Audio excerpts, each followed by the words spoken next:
Assalamualaikum warahmatullahi wabarakatuh. Ketemu lagi bareng Neng Ijah TV. Nah, kali ini alhamdulillah silaturahmi lagi, ketemu lagi bareng Ki Wangsa. Nah, sekarang ini ada Mang Sony dari pemangku adat Tembong Agung. Sakaruhun ya Mangnya, Cipaku. Sampurasun. Sampurasun. Sampurasun. Kita langsung tanya-tanya saja langsung ke Mang Sony ya. Mungkin Mang Sony kita ada ini, ada collab collab sama Mang Sony ya. Terima kasih. Gapurani ngerahayu payung agung sahabatna Sampurasun. Alhamdulillah kita ketemu lagi dengan Neng Ijah TV ya. Oh, Neng Ijah TV. Kebetulan ini putra Cipaku asli. Mohon, Dan kalau tidak mengenal sejarah, bagaimana ya rasanya kan kita tanpa adanya leluhur kita, tidak akan kita ya gitu. Jadi ayana kiwal gitu, ayana di hari kalau dalam bahasa Sundanya. Alhamdulillah peristiwa ini juga ada sejarawan budayawan kita sepuh Tembong Agung Ki Wangsa. Kalau Mang Sony ini membantu di pemangku adat. Nah ini kalau bicara Sumedang Larang tanpa ada Tembong Agung tidak abdol ya, karena berdirinya Sumedang Larang itu tentunya dikarenakan adanya kerajaan Tembong Agung. Nah makanya ini Ki banyak versi nih Ki. Mengenai berdiri Tembong Agung itu ada yang katanya zaman Nabi Nuh. Terus ada juga abad ke-78, juga abad ke-14 zaman Pajajaran. Nah, kalau kita tidak mempermasalahkan seperti itu, tapi menurut galur yang di ini Ki, bagaimana nih ngambil yang mana gitu kita. Maka untuk lebih jembarnya nih, Aki langsung. Aki langsung ya kita. Aki. Sebelum kita menjelaskan tentang sejarah Tembong Agung dan Sumedang Larang, terlebih dahulu kita harus dulu memberikan sebuah pemahaman tentang bagaimana mengapresiasi sejarah. Karena di daerah-daerah ini di sejarah lokal itu ada campur aduknya antara mitos dengan sejarah atau legenda dengan mitos. Bahkan legenda dianggap sejarah, kadang mitos dianggap sejarah. Nah, kita pilah dulu. Nah, sebelum menjelaskan asal usul kerajaan Sumedang Larang atau Tembong Agung, lebih baiknya kita berikan dulu cara mengapresiasi sejarah yang baik. Jadi bicara sejarah bukan berarti mengajak berpikir mundur, tapi kita untuk bercermin ke masa lalu, karena masa lalu itu belum selesai. Nah, jadi masa lalu itu disimpan di memori, di imajinasi untuk mendorong konsep-konsep masa sekarang dan ke depan. Nah, itu pentingnya sejarah. Nah, tokoh-tokoh sejarah itu harus dijadikan sumber inspirasi, tentunya hal-hal baik.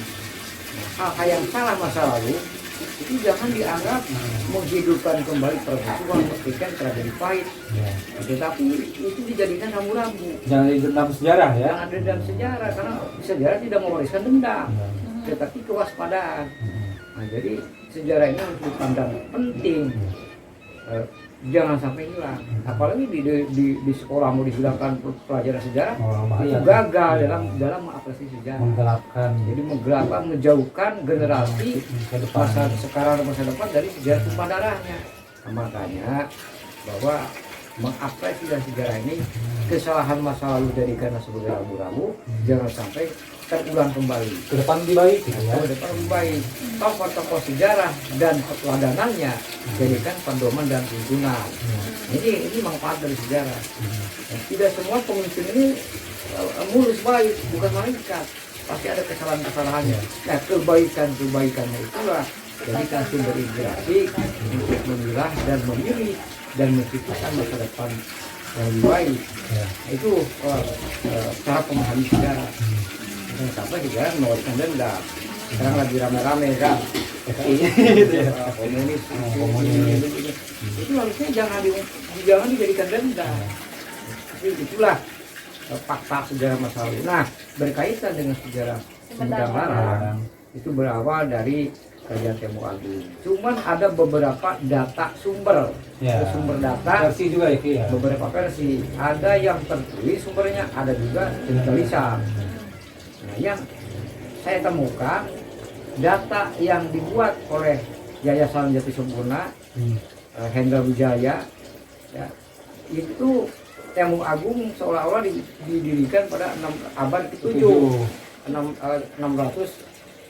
678 sampai 71. Menurut versi itu. Itu. Nah, kalau diruntut dalam penetapan angka tahun Titi Mangsa berdiri kerajaan Temung Agung berdasarkan fakta itu, nah, dari Aji Putih ke Aji Malaya itu 65 tahun kekuasaan. Itu hal-hal yang wajar dari Lembu Agung hampir 20 sekian. Nah, yang banyak dipertanyakan masa kekuasaan Sunan Guling Prabu Pagulinga, Sunan Guling ke Sunan Tuakan 125 tahun. Nah, dari Sunan Tuakan ke Nyimas Patuakan 225 tahun.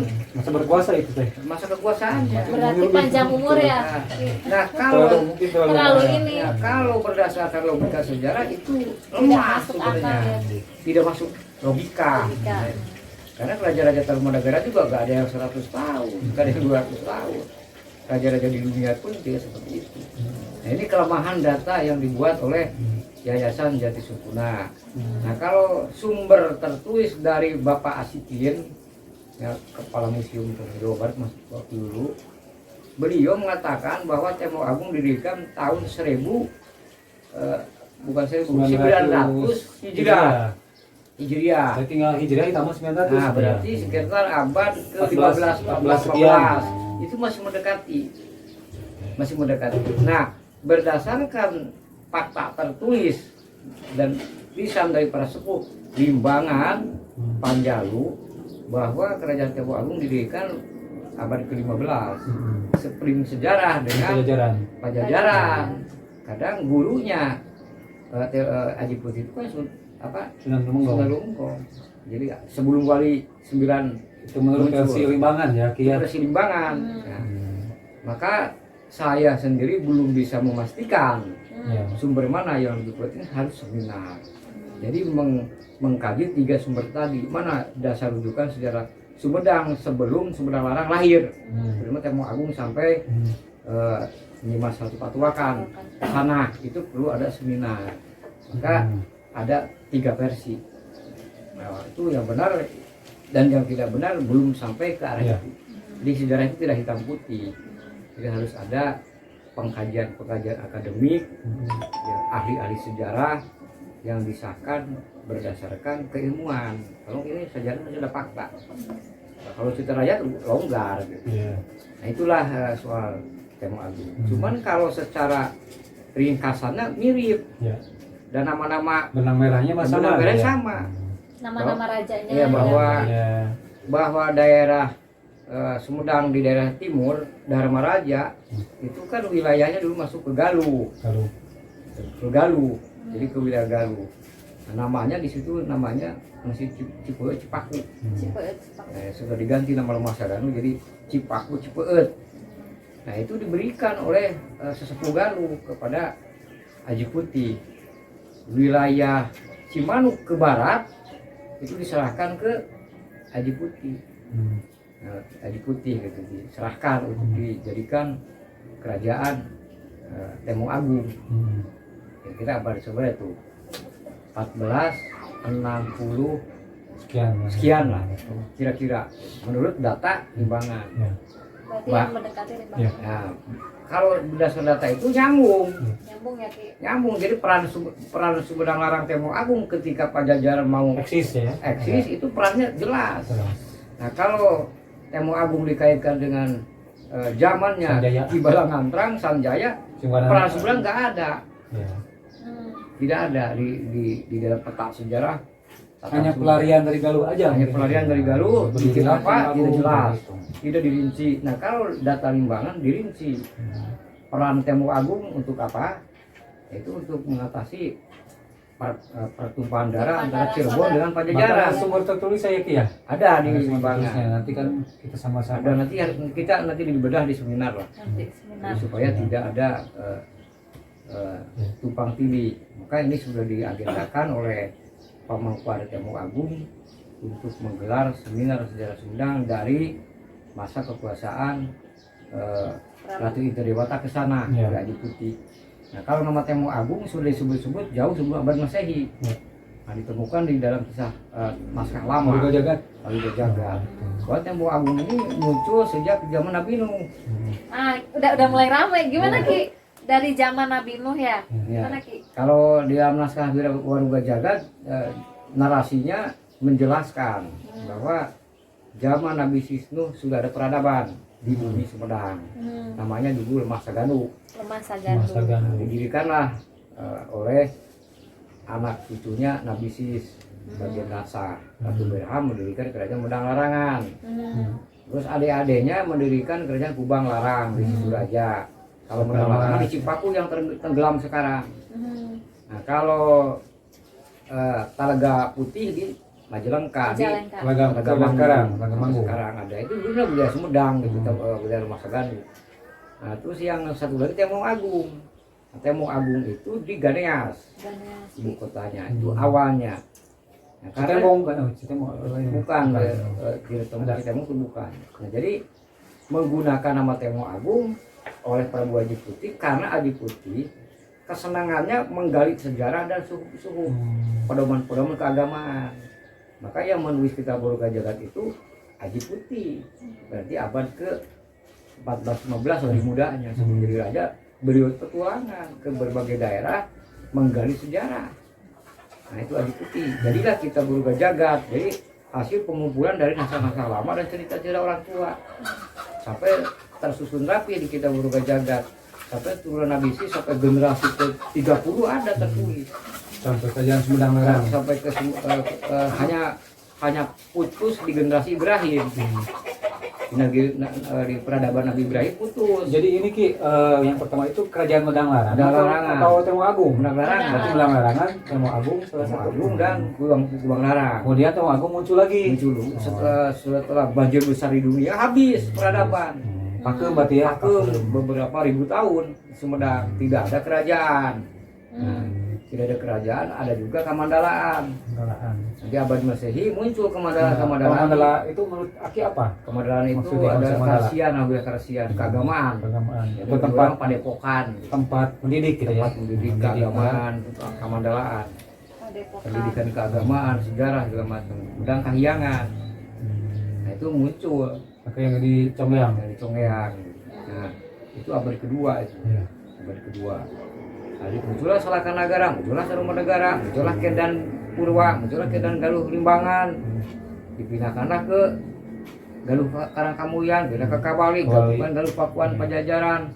Runtuh Pajajaran kembali ke Sumedang lagi. Berarti awal di Sumedang, kembali ke Sumedang. Awal dari Sumedang berakhir di Sumedang menurut naskah lama. Nah, itu juga perlu kajian-kajian. Tergantung kebenaran naskah itu bagaimana kita dari sisi mana kita melihat. Itulah kalau fakta-fakta kebenaran sejarah harus kita buktikan. Jangan dulu. Jangan katanya. Dan juga ada buk apa ini ya Ki ya? Ada naskahnya. Itu dari tulisan aksara Sunda kuno dan ada pegon. dan pegon baru ditranslate ke Baru santai kita teh ada berapa ya Ki ya? Itu teh aksara Sunda. ada 6 macam. Ada 6 macam ya Ki ya? Nah, kalau Sunda Buhun yang kayak pacul gitu, yang mudah dibaca. Aslinya katanya yang kepacu. Yang pakai kayak pacul. Kagak apa namanya? Bukan. Sunda Buhun, Sunda kuno. Lalu Sunda Carakan, campur aduk dengan Jawa, Seperti Jawa. mirip, Kalau sama. batas ini wilayahnya Ki Sunda teh dari mana ke mana? Kalau Sunda ini sebetulnya bukan suku, Oh bukan ya Ki? bahwa benua, Sundaland. bahwa Sundaland. menurut Oh, kajian ilmuwan dunia kayak Plato, Santos, ada dari barat itu ada sarjana lupa namanya, bahwa Sunda itu bukan sebuah suku, tapi sistem peradaban yang pertama muncul di dunia. Kalau di dalam naskah-naskah lama yang ada di Sumedang, nah itu Sundayana ini dikenal sejak zaman peradaban Nabi Sisnu. Dari sisi itu mewariskan Sundayana. Ajaran Sunda gitu ya. Ajaran Sunda. Bukan agama gitu. Bukan ajaran. Karena belum ada agama kan. Zaman Nabi Sisnu itu belum ada kitab. Ya, itu agama bumi ardi. Terus yang menyebar sampai ke India, ke Jepang, sampai ke Mesir itu apa ajaran Sunda itu juga? Ajaran Sunda itu Sundayana. Kalau Sundayana yang diadop ribuan tahun sampai Masehi itu Prabu Manikmaya. Hmm. Itu yang membawa ajaran Sunda ke Hindustan, ke Jazirah Timur Tengah. Itu Manikmaya itu perjalanan jauh, bukan hanya ke Sri Lanka, ke Palawa, ke Hindustan, tapi berkeliling. Itu membawa ajaran-ajaran Sunda. Berarti Sunda India yang juga berasal dari Sunda, dibawa lagi ke Dibawa lagi Sunda ke- aksaranya Nah, kayak gitu. Sanskerta itu kan mungkin dari Sunda juga Dari ya. Sunda ya Ki ya. Bukan bahasa Sunda berasal dari Sanskerta, terbalik kita. Kebalik ya Ki. Balik lagi. Berarti kita Jadi buhunnya bahasa Ki. Sanskerta dari Waktu Sunda. itu kita lagi pakem kehidupan berpindah Pak, Ke sana. ke sana ke barat, dari barat balik lagi Dan kita. kalau di kita berusaha jelas. Jadi keturunan Nabi Nuh inilah yang menyebarkan bangsa-bangsa di dunia. Berarti karena banjir itu teh ya Ki ya. Iya. Jadi kita Kan ada yang pakem, ikut ke ada apa? yang Ke perahu besar, Iya. ada yang masih tinggal di puncak-puncak gunung. Nah, kalau sejarah dari Teluk Persi Mesir atau segala di Jazirah Arab, itu Nabi Nuh itu dianggapnya hanya satu kapal yang selamat. Gitu. Padahal banyak Ki. sudah ribuan warga di Sumedang, sudah di Sumedang Larangan sudah hampir Puncak-puncak gunung besar. 7.000 cacah jiwa, sudah ada penduduk. Nah, ketika ditenggelamkan bersembunyi di gunung-gunung purba. Contoh gunung purba aja Pak. Apa aja? Contoh Jagat Buana, Jagat Cakrabuana. ya, Gunung Tampomas, Mas. Ciremai, Kalunggung masuk ke Galunggung, banyak lah. Itu sudah menyebar di Berarti Ki ada yang bilang Sundaland hilang gitu. Ya. Berarti Nah, tidak ya itu Ki ya. setelah sebagian. sebagian dulu, tidak semua kayak Nah, sekarang. yang bawah kan. Nah, di kitab Purba Jagat dijelaskan ya, bahwa dulunya kan belum ada benua. Hmm. Nah, setelah terjadi bencana besar Pecah-pecah gitu ya. pecah-pecah jadi Pulau-pulau ya di Ki. 5 benua. Nah, di kita ini menyelamatkan nih manusia-manusia nih di gunung-gunung purba. Maka ada tradisi 10 Muharram, Bubur Suro.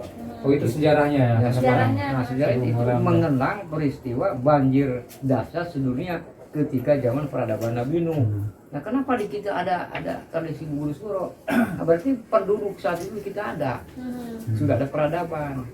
Begitu kan di Jazirah Arab di Mesir nggak ada tradisi Bubur Suro memperingati peristiwa. Itu mah asli dari Cipaku gitu ya. Nah, itu Dharma Raja. Dharma Raja, Raja Sumedang lagi awal. Makanya bahwa peradaban ini harus diteliti lebih dalam, terutama naskah-naskah lama. Banyak tuh di Sumedang naskah lama yang menjelaskan peradaban masa lalu. Kadang ada kesesuaian dengan pendapat Santos, Plato, Aristoteles gitu kan tentang peradaban Nusantara. Jadi ada kaitan.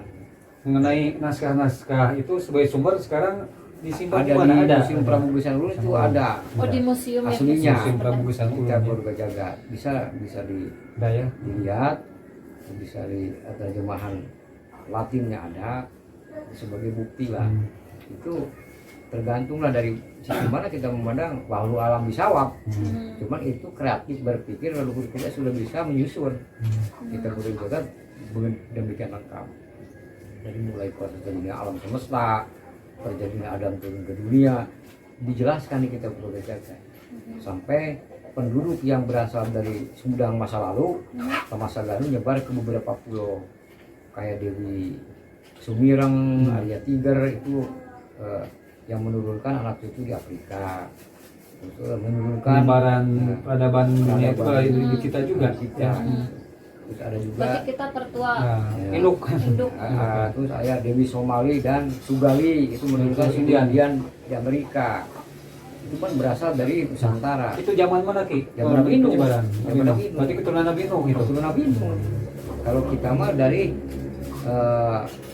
namanya Sang Hyang Manahwening lah. Nah, kuning. Yang menunjukkan Nusantara kulit sawo matang.